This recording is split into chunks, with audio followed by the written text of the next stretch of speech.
Ako po si Arsenio Nick Lizazo, tagapangulo ng Pambansang Komisyon para sa Kultura at mga Sining na naghahatid sa inyo ng kulturang buhay na buhay. Ang kultura'y buhay na buhay.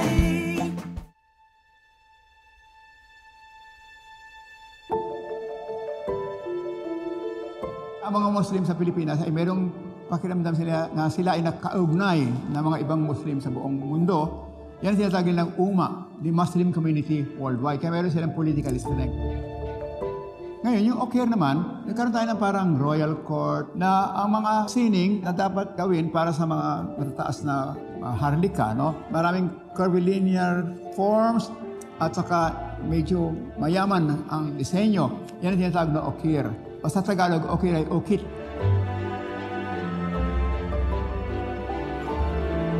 Sila ay pinamumunuan ng sultan. At dahil ang Islam ay pagsamba kay Allah na lahat ng bagay ay dapat pamunuan ni Allah, kaya nagkaroon ngayon ng pagkakaisa, unity of state and religion.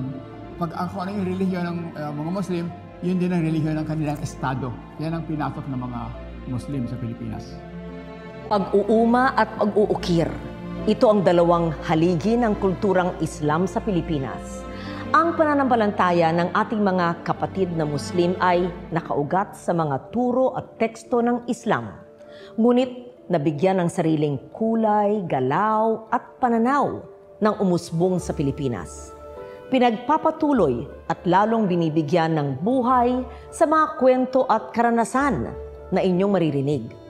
Lahat patunay na ang kultura ng pag-uuma at pag-uukir ay nananatiling buhay na buhay.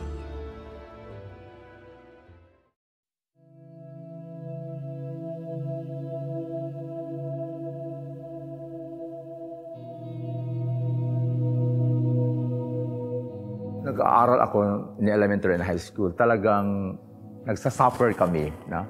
Pagpunta pa lang sa school, natatakot ka kasi nagigera yung sundalo at saka yung mga rebelde. So, ikaw wala ka ng time to study kasi walang ilaw.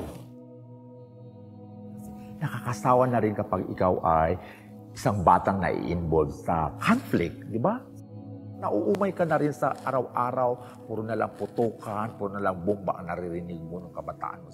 Sabi ko, pag magtapos ako ng pag-aral, I would like to involve myself in a peace-related activity. And then, nang makita ko napakalaking opportunity pala using the advocacy ang culture and arts for peace and development. Ako po si Pipito Sumayan, isang Maranao. Dati pong cultural worker. Hanggang ngayon, cultural worker pa rin.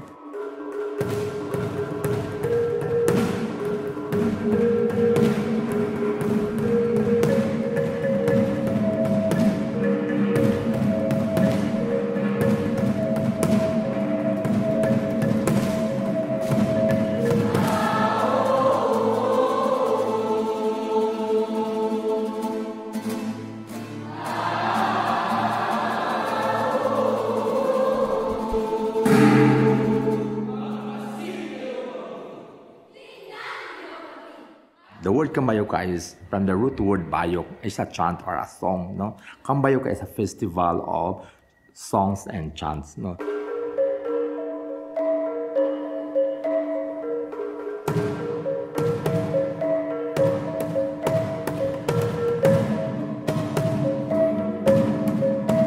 The Mindanao State University's Sining Kambayuka ay University Folk Theater Company.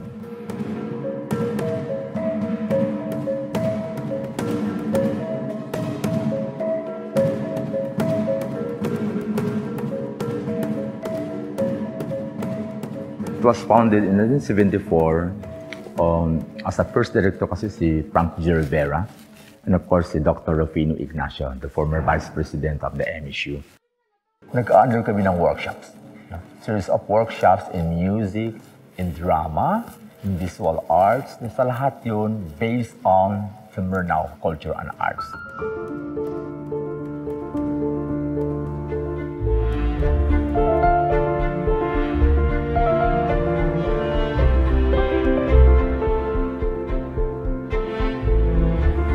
pag-apil is a welcome dance ng mga Maranao. Nakahawak ng paypay ang mga babaeng Maranao. Tapos sumasayaw sila habang wini-welcome nila ang mga guest na dumadating. Ito na rin ang nagiging simbolo ng pagiging hospitable ng mga babaeng Maranao. Kaya wini-welcome nila yung mga guest nila.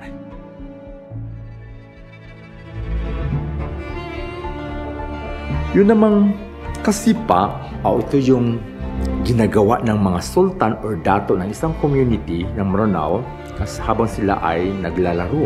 Ang laro ito isang maharlikang laro dahil may sinisipa na bola na ratak. Tapos kung mahulog mo yung manggis, yung nakabitin na palamuti na iba't ibang kulay, may premyo doon.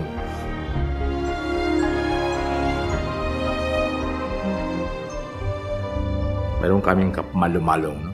Malong yung damit ng Maranao, na isa tube-like cloth, no? Na pwedeng itapis, pwedeng gawing damit. Basta as long as nakakatakpan yung katawan mo. No? Ang kapmalong-malong ay ginawang dance dahil para ma-educate yung mga kabataan doon sa ways ng pagsuot ng malong at ano yung kanyang mga functions and styles. Kaya sinasayaw siya sa stage ang kapmalong-malong.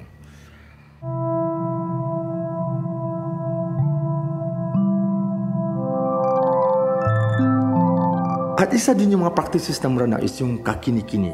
No? Sa babae, it is the manner of walking ng babaeng Maranao kung paano niya binabalance ang kanyang sarili na tumalakad siya sa maraming tao. No? So, nakamalong ang babae habang ang kanyang kanang kamay ay slowly na nagmo-move. Or pwede rin, sa kaliwa naman, slowly rin nagmo-move yung kamay. No? And then, sa lalaki naman ay sa tawag na lang kandato-dato. No? Habang ang mga lalaking sultan ng Maranao ay may hawak-hawak silang panyo sa kanilang kanang kamay at habang sila lumalakad ay nagpipilantik. Winawagayway nila pababa pataas.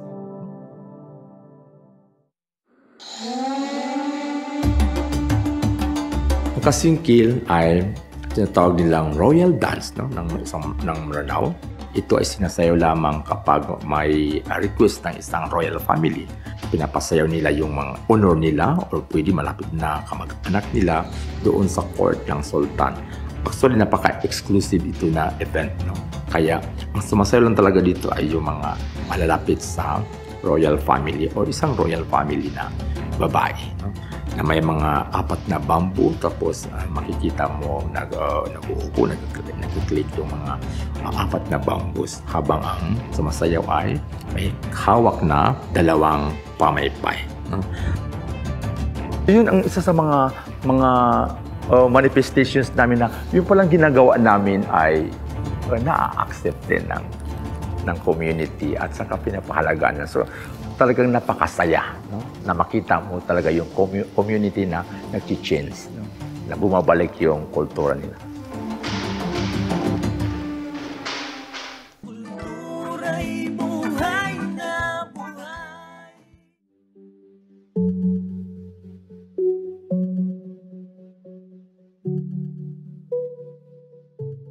Kinalakihan ko yung mga gawain namin sa Tugaya. So, ako, hindi ko naisip na ganun siya ka-special. Ako po si Nuaisa Abdul Aziz. I'm currently a DepEd teacher, specifically senior high teacher. And also, I'm the lead researcher of the Tugaya Cultural Mapping. Pag sinabi natin cultural mapping, it involves mapping the culture, kung sino ba ang mga taong to, kung ano sila. Sa pamamagitan ng cultural mapping, ma-redefine natin ang culture natin as intellectual property. Cultural mapping is very important because we can pass the knowledge of tradition to the following generations. As time passed by, na-influence na makabagong panahon ng pamumuhay ng mga tao. Katulad ngayon, iilan na lang talaga yung mga gustong matuto sa gawain ng mga ninuno namin. Kung ano pa ba ang maaabutan namin ay masulat sana namin. It may be hard, but it is fulfilling. Lalo na kapag nakipagkwentuhan na kami sa mga tao, especially dun sa mga matatanda. Once na tinatanong namin yung kung ano ba yung pamumuhay nila dati, parang nakikita mo talaga sa mga mata nila na they are traveling back to that time kung saan yun yung mga ginagawa nila.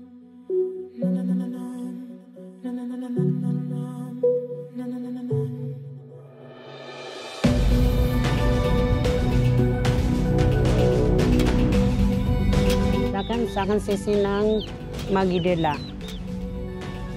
Lagi na mga birdie, mga kipig, na mga samurai, mga barang-barang, mga nawi, dinan, mga kuha namin. Nakapakaswa kan po, miyate. Kakwenta nga na ayabuwat akan sa moto na gina na di punde, natinjapun punde. Sabab sa ino ko miya kapunde ka gitu ba para kibiyagang keran. Nate, kira miya maso wakato na punde ke kami di simba kami. Te kailangan kami suka simba ngate pelebih ka manso wa malaka. Nate wa iba, kira ibarat nande ka paguntut ko gelebegat ta na tuntun tahun kita A'udzubillahi minasyaitonirrajim. Bismillahirrahmanirrahim.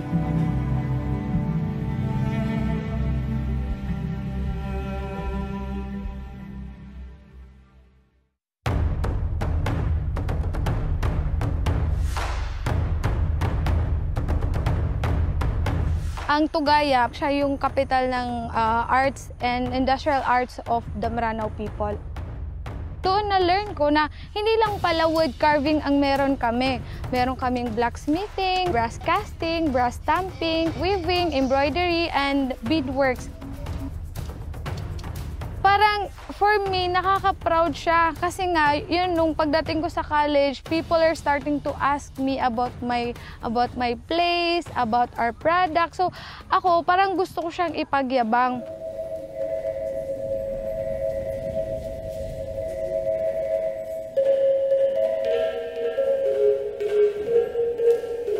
Ang ukir ay ginagamit to kahit anong klaseng display ng kahoy. Kailangan makita mo din yung tinatawag naming piyako. Kasi unlike sa mga furniture na pag nag-ukir sila na walang piyako, parang hindi namin yung design ng mga Maranao. Sa una, hindi ako interesado. Hanggang sa nung tumira ko dito sa Tugaya, nakita ko yung mga nag-ukir na minsan nagpupulong nila, tinitingnan nila. Hanggang sa na-interest ako. Kasi dito sa pag-ukir, pag hindi ka interesado, hindi ka matututo. Dito walang lecture, actual lang talaga.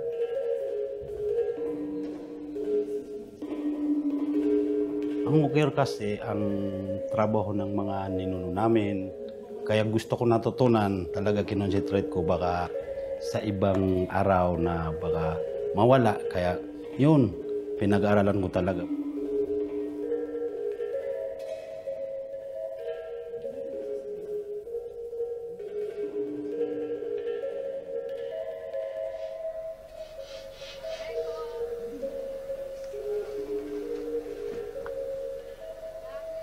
Dito yung sa amin, ang produkto namin dito, brass.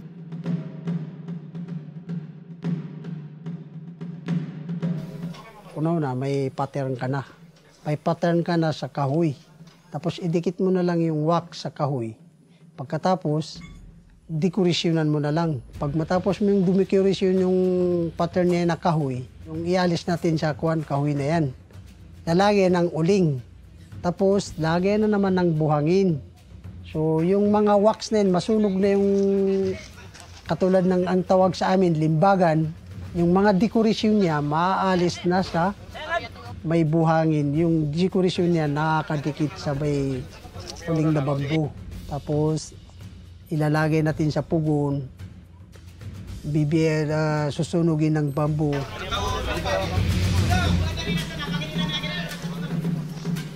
Pagkatapos na, babasagin namin pag may mabubusan ng brush yung pattern namin, babasagin ulit, lalabas na yung decoration.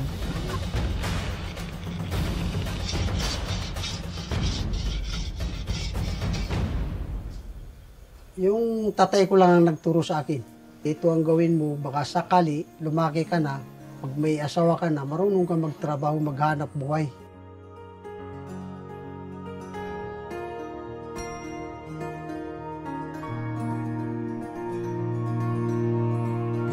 Sana may accommodation sa lahat ng tao na ang Muslim ay katulad din nila na Pilipino din.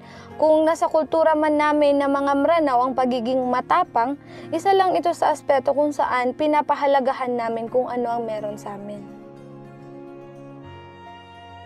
Irespeto natin sana yung differences ng bawat kultura at accept natin to for the peace.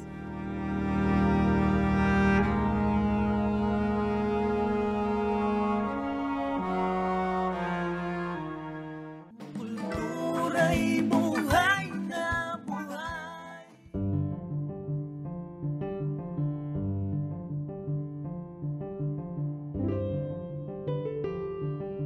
Ang greetings namin ay Assalamualaikum, na ang ibig sabihin ay greetings of peace. Lahat po naman tayo ay may kanya-kanyang kaugalian. We have differences. Talagang ang mga Muslim ay para sa kapayapaan. Isa na po doon sa mga kaugalian ng Pilipino-Muslim ay yung pagiging hospitable. Yung pagtanggap ng bisita ay mahalaga sa amin. Marami nagtatanong sa akin minsan, ano ba yung pagkain ng Muslim? Okay, so tinatanong sa akin, ano ba yung Muslim cuisine? Sabi ko sa kanila, there's no such thing. Walang ganun.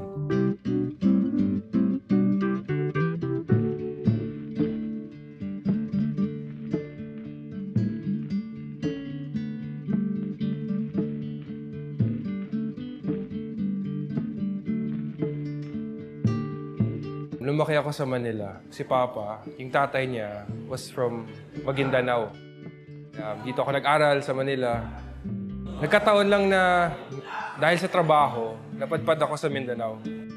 Pag-uwi ko ron, hinanap ko yung mga kamag-anak ko. Inalam ko kung saan pinanganak si Lolo. Inalam ko yung mga ginagawa nila, salita, traditions, at pagkain.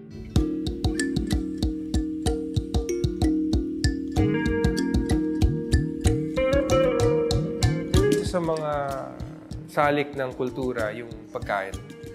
Pag umuwi ako doon, meron akong free time. Halimbawa, sa weekends, magko-commute ako or mag-drive ako papunta doon sa lugar ng mga Maguindanao. Tapos, kakain lang. Kasi kung ano man yung pagkain na i-serve nila, kung ano man yung kakain nila, yun ang pagkain ng mga tao. Ito ginagamit ito sa pagluluto ng halimbawa itong katsingaramen, adobo. Ganito pala yung mga sausawan.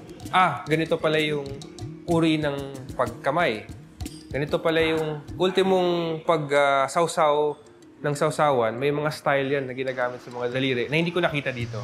So halimbawa, yung pagkatay ng mga hayop, sang-ayon siya sa mga alituntunin, sa mga batas ng Islam. Yung halal na tinatawag. Gigilitaan mo yung hayop, papatuluin mo yung dugo, tapos patutuyuin mo siya, so parang isa-smoke siya sa baga para mawala yung dugo, para mag-dry siya. Yung prosesong yun, that in itself, magdadagdag siya ng dimension ng flavor dun sa manok or pato or kung ano man. Yung pagkain ng Muslim Mindanao at Sulu, compared dun sa pagkain ng Luzon at Visayas at iba pang lugar, kung titignan mo, magkakaiba yung itsura. Okay, lalo na sa pangalan, magkakaiba yung pangalan. Pero kung uusisain mo yung mga sangkap, yung mga ingredients, makikita natin na pare-pareho naman to eh. Meron tayong mga luto na iba-ibang luto, iba-ibang tawag, pero pare-pareho ingredients. Iba lang yung pamamaraan ng paggamit, ng treatment sa kanila. So, isa yun.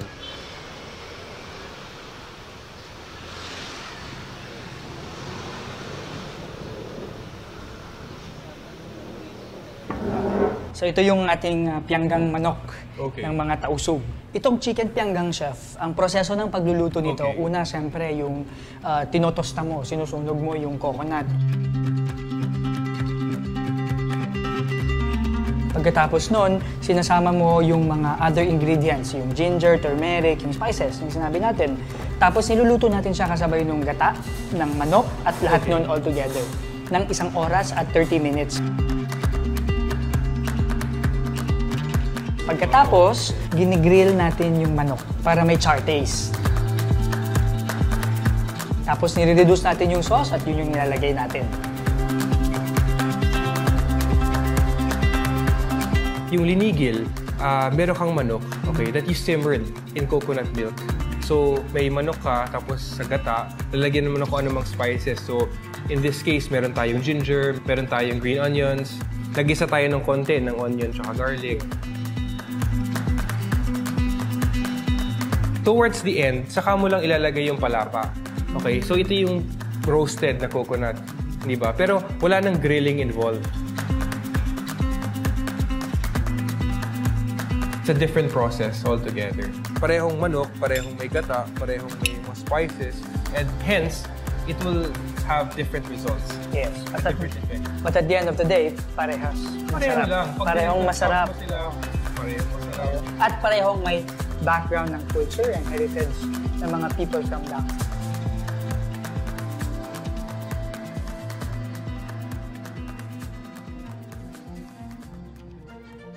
The more I learned about the food, about yung culture, yung kung paano ginagawa yung mga bagay-bagay, unti-unti nakilala ko yung sarili ko. Hindi lang dahil kasi, hindi lang naman sapat na sabihin na ito yung mga ginawa ng mga ninuno mo. Nagkataon din na nagustuhan ko siya. Yung contribution ko sa aming culture ay yung preservation ng mga recipes ng aming mga ninuno. Pero yung preservation, hindi lang siya pagsulat tungkol doon. Pati yung sharing, cooking, and eating. Kasi yung pagkain, hindi naman siya binabasa. Yung pagkain, kinakain siya, ninanamnam, in-experience siya. So yung learning process, hindi yan natatapos, di ba? Masaya ako sa lahat ng mga natutunan ko, na pagdaanan ko na experience. Pero at the same time, I'm also looking forward to learning new things, to experiencing new sensations, new facets and attributes ng kultura. Hindi lang ng Muslim Mindanao, pati ng buong Pilipinas.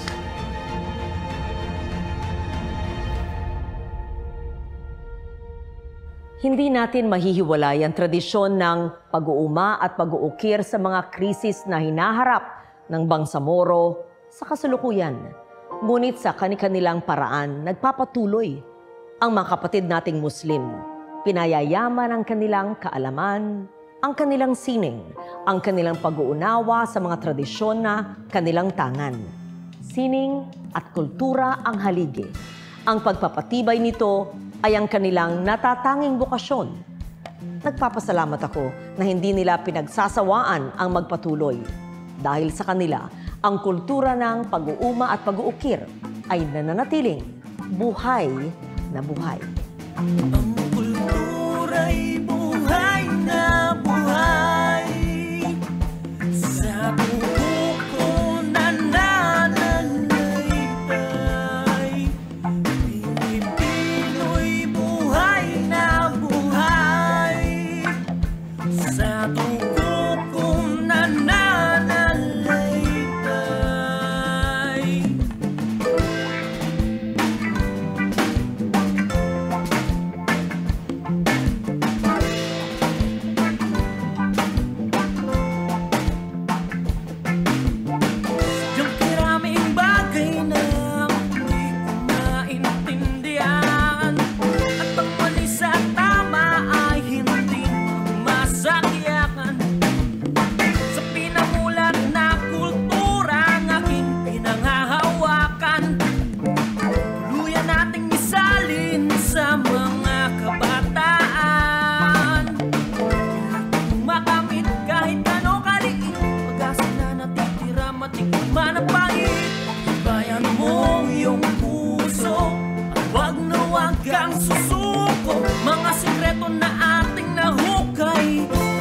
Sayang tulay sa ating buhay.